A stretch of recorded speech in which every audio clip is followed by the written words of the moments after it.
শাস্ত্রে বলা হয়েছে, যেখানে মা দুর্গার নাম উচ্চারিত হয় সেখান থেকে অশুভ শক্তি সরে যায়।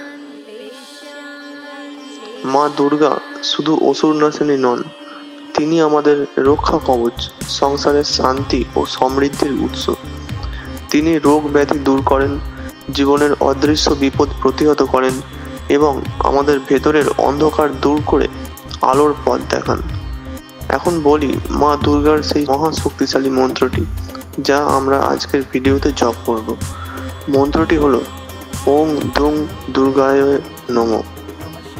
এখন একটু মনোযোগ দিয়ে শুনুন এই মন্ত্রের মধ্যে থাকা শব্দ দুং এর বিশেষত্ব সম্পর্কে। দুং হলো মা দুর্গার শক্তির এক বীজ মন্ত্র, অর্থাৎ ছোট্ট একটি শব্দ যার কম্পনের মধ্যেই লুকিয়ে রয়েছে মা দুর্গার অনন্ত শক্তি ও করুণা। এই ছোট্ট শব্দটিতে নিহিত আছে সেই শক্তি যা আমাদের রক্ষা করে, ভয়কে দূর করে আর আমাদের মনকে সাহস ও আত্মবিশ্বাসে ভরে তোলে।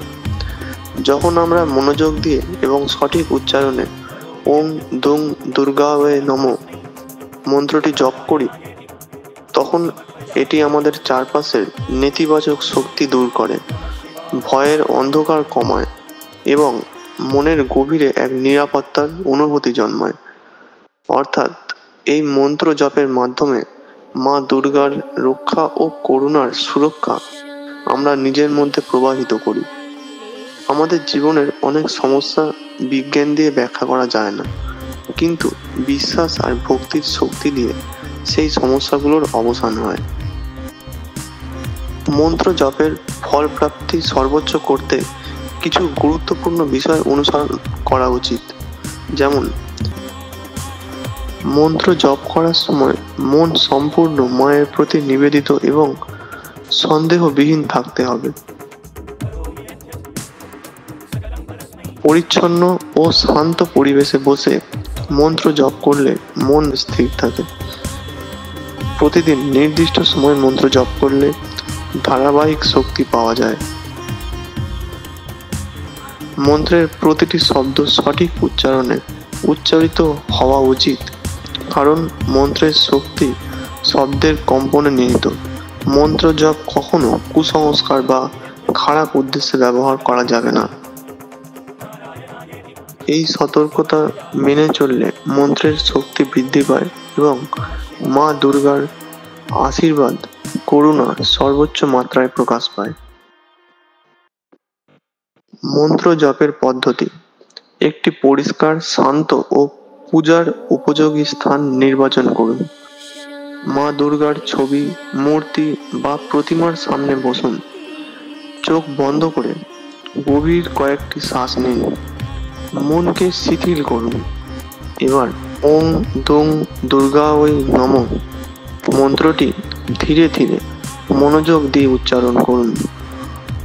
প্রাথমিকভাবে 11 বা 21 বার জপ করুন, তারপর সময় বাড়িয়ে 108 বার পর্যন্ত নিয়ে যেতে পারেন।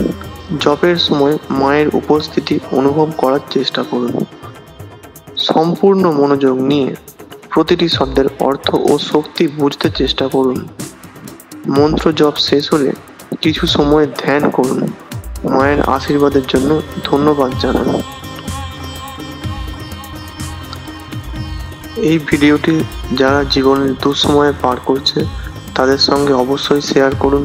জয় মা দুর্গা কমেন্ট করে জানিয়ে দিন আপনি মায়ের ভক্ত। চ্যানেলটি সাবস্ক্রাইব করে রাখুন, কারণ সামনে আসছে মা দুর্গার আরও গোপন মন্ত্র, শক্তিশালী পাঠ ও আধ্যাত্মিক রহস্য। ঈশ্বরের আশীর্বাদ চ্যানেলটির সাথে যুক্ত থাকুন। বিশ্বাস ও ভক্তির সাথে জপ করুন। মা দুর্গা সবসময় আপনাকে আশীর্বাদ করবেন।